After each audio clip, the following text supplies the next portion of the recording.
أعوذ بالله من الشيطان الرجيم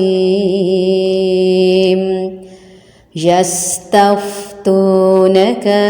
قل الله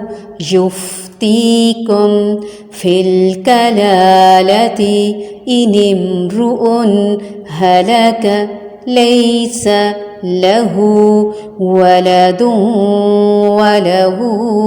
أخت فلها نصف ما ترك وهو يرثها إن لم يكن لها ولد فإن كانت اثنتين فلهما الثلثان مما ترك وإن كانوا إخوة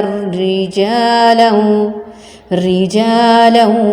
ونساء فللذكر مثل حظ الأنثيين يبين الله لكم أن تضلوا والله بكل شيء عليم يستفتونك قل الله يفتيكم في الكلالة إن امرؤ هلك ليس له ولد وله أخت فلها نصف ما ترك وهو يرثها إن لم يكن لها ولد فإن كانت اثنتين فلهما الثلثان مما ترك وإن كانوا إخوة رجالا ونساء فللذكر مثل حظ الأنثيين يبين الله لكم أن تضلوا والله بكل شيء عليم. یستفتونک وہ فتویٰ پوچھتے ہیں آپ سے، قل کہہ دیجئے اللہ تعالی یفتیکم وہ فتویٰ دیتا ہے تمہیں فی الکلالتی کلالہ کے بارے میں، ان اگر امرؤن کوئی مرد ہلاک ہو جائے، لیس نہ ہو، لہو اس کی، ولدن کوئی اولاد، ولہو اور ہو اس کی، اختن ایک بہن، فلہا تو اس کے لیے نصف آدھا ہے، ما اس کا جو تارکا اس نے چھوڑا، وہوا اور وہ خود، یارثھا وارث ہوگا اس کا، ان اگر لم نہ یکن ہو، لہا اس کا یعنی اس بہن کی، اس کی بہن، ولدن کوئی اولاد، فَإِن پھر اگر کانتا وہ دونوں اثنتین دو بہنیں،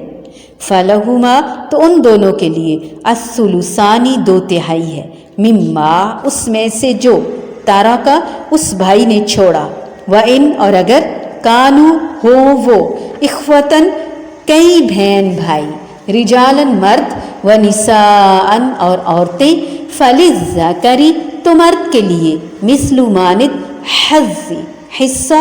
الاثنتین 2 عورتوں کے ہے، یبین واضح کرتا ہے اللہ تعالی لکم تمہارے لیے، ان کے تضلو نہ تم گمراہ ہو جاؤ، واللہ اور اللہ تعالی بکلی ہر شیء چیز کو علیم خوب جاننے والا ہے۔ آپ سے فتویٰ پوچھتے ہیں، آپ کہہ دیجئے کہ اللہ تعالی خود تمہیں کلالہ کے بارے میں فتویٰ دیتا ہے۔ اگر کوئی شخص مر جائے، اس کی اولاد نہ ہو اور ایک بہن ہو تو اس کے لیے چھوڑے ہوئے مال کا آدھا حصہ ہے، اور وہ بھائی اس بہن کا وارث ہوگا اگر اس کے اولاد نہ ہو، پس اگر بہنیں 2 ہوں اور انہیں کل چھوڑے ہوئے کا 2/3 ملے گا، اور اگر کئی شخص اس ناطے کے ہیں، مرد بھی اور عورتیں بھی، تو مرد کے لیے حصہ ہے مثل 2 عورتوں کے۔ اللہ تعالیٰ تمہارے لیے بیان فرما رہا ہے کہ ایسا نہ ہو کہ تم بہک جاؤ، اور اللہ تعالیٰ ہر چیز سے خوب واقف ہے۔ کلالہ کے بارے میں پہلے بھی گزر چکا ہے کہ اس مرنے والے کو کہا جاتا ہے جس کا باپ ہو نہ بیٹا۔ یہاں پھر اس کی میراث کا ذکر ہو رہا ہے، یعنی لوگوں نے کلالہ اس شخص کو قرار دیا ہے جس کا صرف بیٹا نہ ہو، یعنی باپ موجود ہو، لیکن یہ صحیح نہیں۔ کلالہ کی پہلی تعریف ہی صحیح ہے، کیونکہ باپ کی موجودگی میں بہن سرے سے وارثی نہیں ہوتی، باپ اس کے حق میں حاجب بن جاتا ہے۔ لیکن یہاں اللہ تعالیٰ فرما رہا ہے کہ اگر اس کی بہن ہو تو اس کے نصف مال کی وارث ہوگی، جس سے صاف معلوم ہوتا ہے کہ وہ کلالہ ہے۔ کلالہ وہ ہے کہ بیٹے کے ساتھ جس کا باپ بھی نہ ہو۔ یوں بیٹے کی نفی تو نص سے ثابت ہے اور باپ کی نفی اشارتاً ثابت ہے۔ بیٹے سے مراد بیٹا اور پوتا دونوں ہیں۔ اسی طرح بہن سے مراد سگی بہن یا اللاتی باپ شریک بہن ہے۔ احادیث سے ثابت ہے کہ کلالہ کی بہن کے ساتھ بیٹی کی موجودگی میں بیٹی کو نصف اور بہن کو نصف، اور بیٹی اور پوتی کی موجودگی میں بیٹی کو نصف، پوتی کو سدس یعنی چھٹا حصہ، اور بہن کو باقی یعنی ثلث دیا جائے گا۔ یہ باتیں ہم پڑھ لیتے ہیں اور یقیناً ہمیں اجر ہوگا، اور کچھ نہ کچھ علم میں بھی بات آئے گی، عمل میں بھی یقیناً آئے گی، لیکن جہاں ہمیں سمجھ نہیں آئے گی ہم اپنے استادوں سے انشاءاللہ پوچھیں گے، علماء کرام کی طرف رخ کریں گے۔ تھوڑی سی کمپلیکیٹڈ باتیں ہیں۔ پوتی کی موجودگی میں بیٹی کو نصف، پوتی کو سدس چھٹا حصہ، اور بہن کو یعنی باقی ثلث دیا جائے گا۔ اس سے معلوم ہوا کہ مرنے والے کی اولاد موجود ہو تو بہن کو بحیثیت ذی الفروض کچھ نہیں ملے گا۔ اب اگر وہ اولاد بیٹا ہو تو کسی اور حیثیت سے بھی کچھ نہیں ملے گا، اور اگر بیٹی ہو تو بہن اس کے ساتھ عصبہ ہو جائے گی، اور یعنی ایک بیٹی کی موجودگی میں نصف اور ایک سے زائد کی موجودگی میں ثلث ہوگا۔ اسی طرح باپ بھی نہ ہو، اس لیے کہ باپ بھائی سے قریب ہے، باپ کی موجودگی میں بھائی وارثی نہیں ہوتا۔ اگر اس کلالہ عورت کا خاوند یا کوئی ماں جایا بھائی ہوگا تو ان کا حصہ نکالنے کے بعد باقی مال کا وارث بھائی قرار پائے گا۔ یہی حکم 2 سے زائد بہنوں کی صورت میں بھی ہوگا۔ گویا مطلب یہ ہوا کہ کلالہ شخص کی 2 یا 2 سے زائد بہنیں ہوں تو اس میں کل مال کا 2/3 حصہ ملے گا، یعنی کلالہ کے وارث مخلوط مرد اور عورت دونوں ہوں تو پھر ایک مرد اور عورت کے برابر کے اصول پر ورثے کی تقسیم ہوگی۔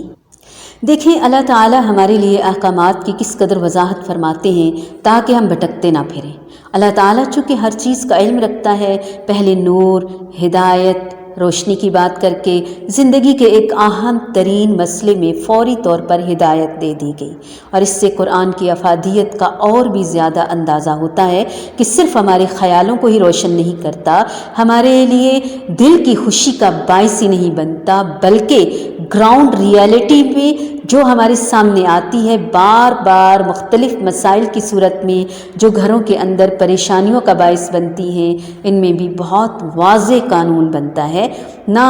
تیری نہ میری، بس صرف اور صرف بات اللہ کی۔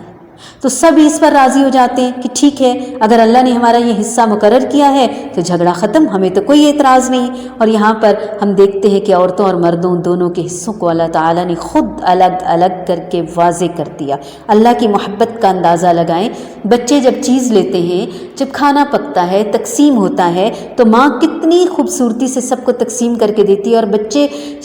سکون سے، خوشی سے اور یقین سے کھاتے ہیں، پھر بار بار نہ بولتے ہیں نہ ضد کرتے ہیں کہ اس کو یہ اور مجھے یہ اور فلاں کو وہ۔ انہیں پتہ ہوتا ہے کہ برابری کا حق دیا ہوگا، ماں نا انصافی نہیں کر سکتی تو رب کیوں کرے گا۔ پھر سب کو کتنا ملے گا یہ اللہ نے واضح کر دیا۔ اس میں نہ بہن کو ناراض ہونے کی ضرورت ہوتی ہے نہ بھائی کو، ورنہ اگر یہ فیصلے اللہ تعالیٰ بندوں پر چھوڑ دیتے تو کیا ہوتا؟ جو بھی فیصلے کرتا وہی برا بنتا۔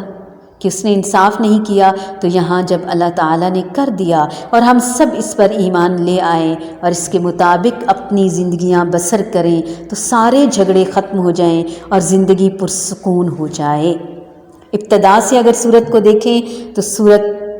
میں ابتدا میں تقوی کا حکم، پھر اموال کے احکامات، اب آخر میں انہی احکامات کے ساتھ ساتھ چونکہ سورت کا اختتام ہے، درمیان میں سورت میں مخالفین اور مجادلہ اور ان کی تردید اور بحث اور باتیں گزرتے گزرتے جابر بن عبداللہ رضی اللہ تعالی عنہما بیان کرتے ہیں کہ رسول اللہ صلی اللہ علیہ وآلہ وسلم میرے پاس تشریف لائے۔ میں اس وقت بیمار اور بے ہوش تھا۔ آپ نے وضو کیا، پھر وضو کے بچے ہوئے پانی سے مجھ پر چھینٹے مارے یا فرمایا اس پر چھینٹے مارو، جس سے مجھے ہوش آ گیا۔ میں نے عرض کی کہ میں کلالہ ہوں، میری میراث کیسے تقسیم ہوگی؟ تو اس پر یہ آیت نازل ہوئی، لیس لہ ولد ولہ اخت۔ بعض نے اس سے استدلال کیا کہ جس کی اولاد نہ ہو، خواہ اس کا باپ زندہ ہی ہو، اسے کلالہ کہا جائے گا، مگر یہ صحیح نہیں۔ صحیح معنی جو پہلے گزر چکا ہے وہی ہے، یعنی کلالہ اس مرنے والے کو کہتے ہیں جس کا باپ یا دادا نہ ہو اور اولاد بھی نہ ہو، کیونکہ باپ کی موجودگی میں بہن سرے سے وارث نہیں ہوتی، باپ اس کے حق میں حاجب بن جاتا ہے، جیسے کہ میں ابھی بھی بیان کر چکی ہوں، جس سے صاف معلوم ہوتا ہے کہ کلالہ وہ ہے کہ اولاد نہ ہونے کے ساتھ ساتھ باپ دادا بھی نہ ہو۔ یوں اولاد کی نفی تو الفاظ سے ہے اور باپ کی نفی اشارے سے ہے۔ اشاروں کے نایوں میں بھی ہمیں بات اللہ نے بہت اچھے طریقے سے سمجھا دی۔ اولاد سے مراد بیٹا بیٹی اور بیٹے کی اولاد، اسی طرح بہن سے مراد سگی بہن یا اللاتی بہن، اخیافی بہن جو صرف ماں کی طرف سے ہو، اس کا حکم پہلے سورۃ النساء میں اس سے پہلے بھی گزر چکا ہے۔ ولدن کا لفظ بیٹا بیٹی دونوں پر بولا جاتا ہے، اس بنا پر بعض نے کہا کہ بیٹی ہونے کی صورت میں بہن محروم رہے گی، مگر صحیح بخاری میں معاذ رضی اللہ تعالیٰ عنہ کا فیصلہ ہے کہ اگر ایک شخص فوت ہو جائے اور اس کے ورثاء میں صرف بیٹی اور بہن ہے تو بیٹی کو نصف اور باقی بہن کو باوجہ اسبہ ہونے کے دیا جائے گا۔ بخاری میں ابن مسعود رضی اللہ تعالی عنہ نے رسول اللہ صلی اللہ علیہ وآلہ وسلم سے نقل کیا کہ آپ صلی اللہ علیہ وآلہ وسلم نے مرنے والے کی ایک بہن، ایک بیٹی اور ایک پوتی کے بارے میں فیصلہ فرمایا کہ بیٹی کے لیے نصف، پوتی کے لیے چھٹا حصہ، تاکہ 2 ثلث پورے ہو جائیں اور باقی جو رہ جائے وہ بہن کا۔ فَإِنْ كَانَتْ اثْنَتَيْنِ، اور یہی حکم 2 سے زیادہ بہنوں کا ہے، انہیں بھی 2 ثلث ہی ملے گا۔ اور اگر کلالہ کے وارث بھائی اور بہن دونوں ہوں تو ایک مرد کو 2 عورتوں کے برابر حصہ ملے گا۔ ہم نے اس کو بار بار تکرار کے ساتھ بھی پڑھا، پھر بھی ہمیں شاید سمجھ نہ آئی ہو تو اللہ ہمارا حامی و ناصر ہو، ہمیں حق کو سمجھنے کی توفیق عطا فرمائے۔ یبین اللہ لکم ان تضلوا، اللہ تعالیٰ نے میراث کے یہ حصے خود اس لیے واضح فرما دیے اگر یہ تم پر چھوڑ دیے جائیں تو تم کبھی بھی صحیح فیصلہ نہ کر سکو، کیونکہ تمہیں ہر بات کا علم ہی نہیں، جبکہ اللہ تعالیٰ کو ہر بات کا خوب علم ہے، اس لیے اس کے فیصلے میں کبھی کوئی غلطی ہو ہی نہیں سکتی۔ یستفتونک قل اللہ یفتیکم فی الکلالہ ان امرؤ ہلک لیس لہ ولد ولہ اخت فلہا نصف ما ترک وهو يرثها إن لم يكن لها ولد فإن كانت اثنتين فلهما الثلثان مما ترك وإن كانوا إخوة رجالا ونساء فللذكر مثل حظ الأنثيين يبين الله لكم أن تضلوا والله بكل شيء عليم۔ بہت بہت مبارک ہو ماشاءاللہ، ایک اور صورت آپ کی مکمل ہوئی، اختتام کو پہنچی۔ اللہ اکبر اللہ اکبر، لا الہ الا اللہ واللہ اکبر۔